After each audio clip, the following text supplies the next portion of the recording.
E se tudo começasse de novo?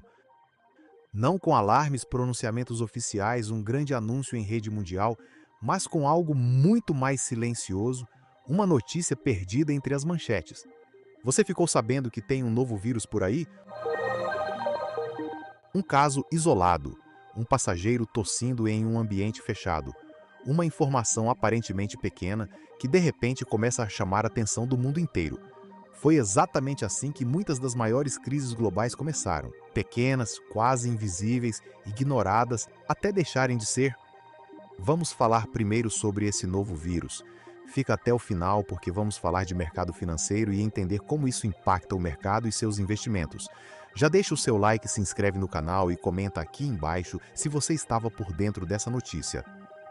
Nos últimos dias, um nome que quase ninguém conhecia voltou a circular com força: Hantavírus. Um vírus raro, pouco falado, mas que carrega um detalhe perturbador. Dependendo da variante, ele pode ser extremamente letal.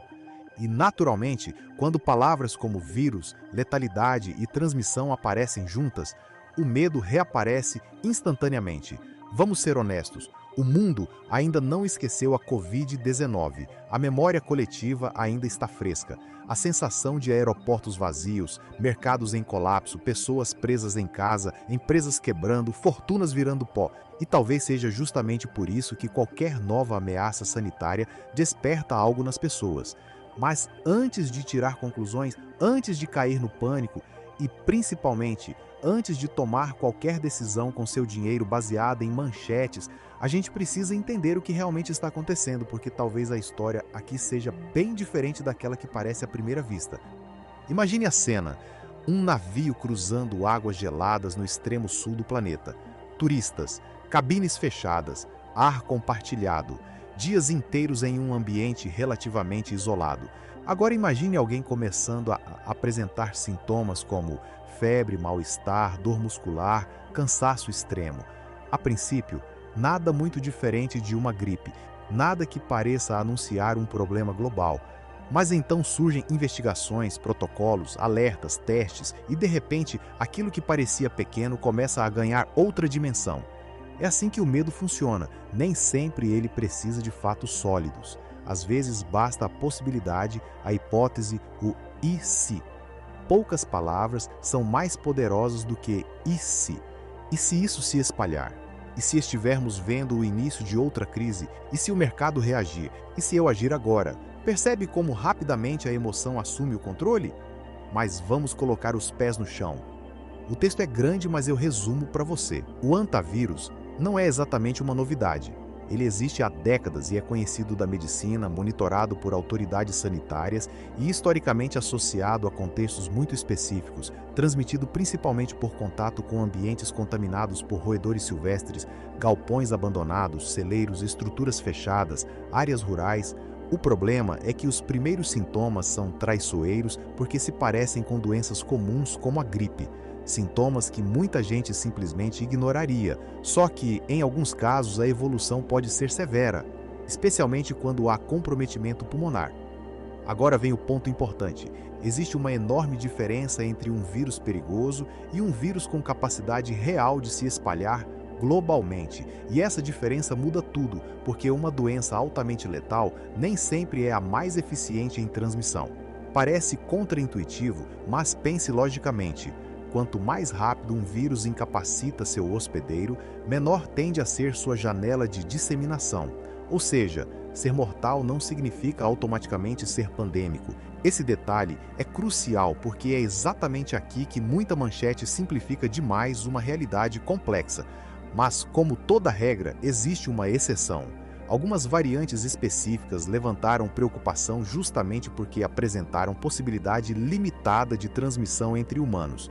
Limitada é muito diferente de altamente contagiosa. Essa variante é a cepa dos Andes, presente principalmente na Argentina e Chile. O hantavírus não tem tratamento específico nem vacina comprovada. Tem apenas o suporte intensivo à vida, ou seja, ajudar a pessoa infectada com os sintomas enquanto o sistema imunológico reage. Como dissemos antes, os sintomas iniciais são muito parecidos com uma gripe, então sem o tratamento adequado ela evolui rapidamente para a fase cardiopulmonar, gerando um edema pulmonar, falta de ar queda de oxigenação no sangue, queda de pressão, até evoluir para óbito em menos de 3 dias após o início desses sintomas mais graves. Alguns dados importantes sobre esse vírus é que, no Brasil, a letalidade é de aproximadamente 47%, nos Estados Unidos, em média 38% e de 1 a 15% na Eurásia. Para variar um pouco, mesmo nesse vírus, o Brasil possui o maior índice de letalidade devido ao diagnóstico tardio e uma boa parcela da população vivendo em áreas rurais. Para se ter uma ideia, o Brasil teve aproximadamente 2.500 casos desde 1993, quando a doença foi identificada pela primeira vez no Brasil, com mais de 900 óbitos acumulados até hoje. Só no ano passado foram 35 casos, inclusive o mínimo desse valor histórico. Como você pode ver na imagem, foram pouquíssimos casos, geralmente atingindo homens, trabalhadores rurais de 20 a 39 anos. Em Minas Gerais foram 2 casos e um óbito. No Rio Grande do Sul, 2 casos só. No Paraná, mais 2 casos com 11 investigados. Santa Catarina, 1 caso. Tem também a circulação do vírus ativa pelo Mato Grosso, São Paulo, Goiás, Pará. Enfim, nada epidêmico. Se não é um cenário de caos, por que agora está todo mundo falando disso? Lembra que eu pedi no começo do vídeo para você imaginar uma cena de um navio de cruzeiro? Pois foi exatamente o que aconteceu.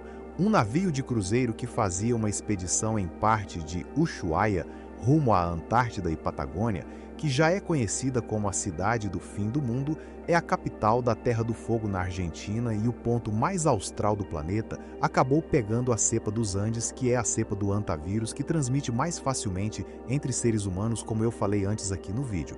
Com isso, uma cepa que é mais facilmente transmissível entre seres humanos, mesmo que de forma limitada, foi trazida dentro de um navio de cruzeiro circulando por uma das regiões mais frias do planeta, todo mundo fechado dentro do navio com um vírus que circula via aérea, respirando o mesmo ar. É o cenário perfeito para o vírus se espalhar dentro do navio devido a essas condições. E isso pode se espalhar rapidamente mundo afora? Eu tenho a minha opinião que é não. Pois, mesmo essa cepa já está em circulação há anos e não se espalhou até agora. Mas eu não sou especialista em virologia ou qualquer coisa nesse ramo, então, buscando pela Fundação Oswaldo Cruz, a Fiocruz, ela diz que a transmissão é bem limitada, não tem nada parecido com uma Covid-19, por exemplo, que é altamente e facilmente transmissível. Tem até gente apostando na internet sobre ser uma próxima pandemia, mas, ao que tudo indica, irão perder. E o mercado? O mercado odeia nuances. Ele reage à percepção, não necessariamente à realidade. E isso é o que torna essa história tão interessante, porque talvez o vírus nem seja o personagem principal, talvez o protagonista seja o comportamento humano. E se esse for o caso, o verdadeiro risco pode não estar no laboratório, pode estar dentro da cabeça das pessoas e dos investidores. A realidade é que crises raramente começam apenas com os fatos. Elas começam com interpretações, com medo, com especulação, com pessoas tentando antecipar o próximo movimento antes mesmo de entenderem o que está acontecendo. Analistas começam a especular cenários extremos e redes sociais fazem aquilo que sabem fazer melhor: amplificar a ansiedade. Mas, como os fatos que mostrei aqui provam, historicamente casos de hantavírus foram concentrados em contextos muito específicos e diferente de um vírus que tradicionalmente circula livremente em metrôs, escritórios, escolas e centros urbanos densos, como um vírus da gripe. O padrão histórico é outro. Existe uma memória que continua viva no imaginário coletivo, a de 2020. Aquela sensação de incerteza, de não saber se aquilo era exagero ou o começo de algo enorme. É por isso que eventos pequenos podem gerar reações desproporcionais, porque a lembrança emocional ainda existe. Esse tipo de lembrança é extremamente perigoso quando o dinheiro entra na equação, porque decisões financeiras tomadas sob medo quase nunca são boas decisões. O mercado já começou a reagir, ou pelo menos alguns segmentos dele. Sempre que aparece qualquer possibilidade ligada a eventos sanitários, certos ativos entram imediatamente no radar. Empresas farmacêuticas, biotecnologia, setores ligados a diagnóstico, infraestrutura hospitalar e, claro, especuladores. Os especuladores já começaram a agir depois que a empresa Moderna confirmou que está desenvolvendo pesquisas em estágio inicial e pré-clínico, ainda não testadas em humanos, para uma possível vacina contra o antavírus, colaborando com o Instituto de Pesquisa Médica de Doenças Infecciosas do Exército dos Estados Unidos e o Centro de Inovação de Vacinas da Universidade da Coreia. Isso fez com que a ação disparasse, mas, como diz a lenda, a ação sobe no boato e desce no fato ou vice-versa.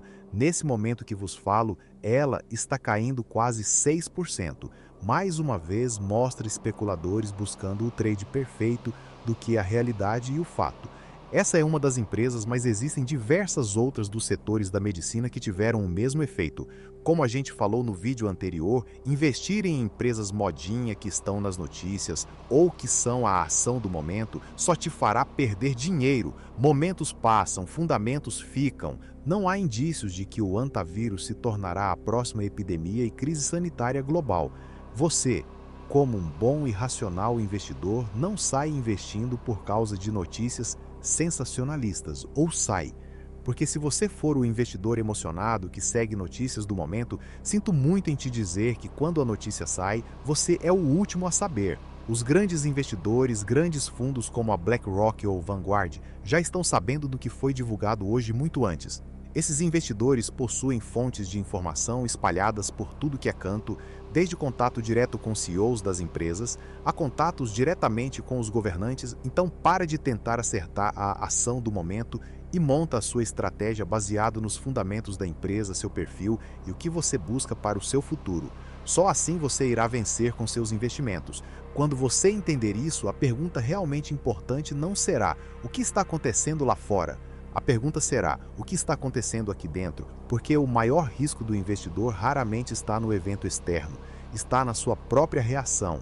E talvez a verdadeira liberdade financeira comece exatamente no momento em que você entender isso. O mundo sempre encontrará novas formas de gerar medo. A sua vantagem será aprender a não reagir como todo mundo. E se você ficou até aqui, assista aos nossos vídeos sobre como investir, notícias do mercado financeiro, como controlar seus gastos e muito mais. Se inscreve no canal, deixa o seu like e comenta aqui no vídeo o que e quando você acha que acontecerá a próxima crise global.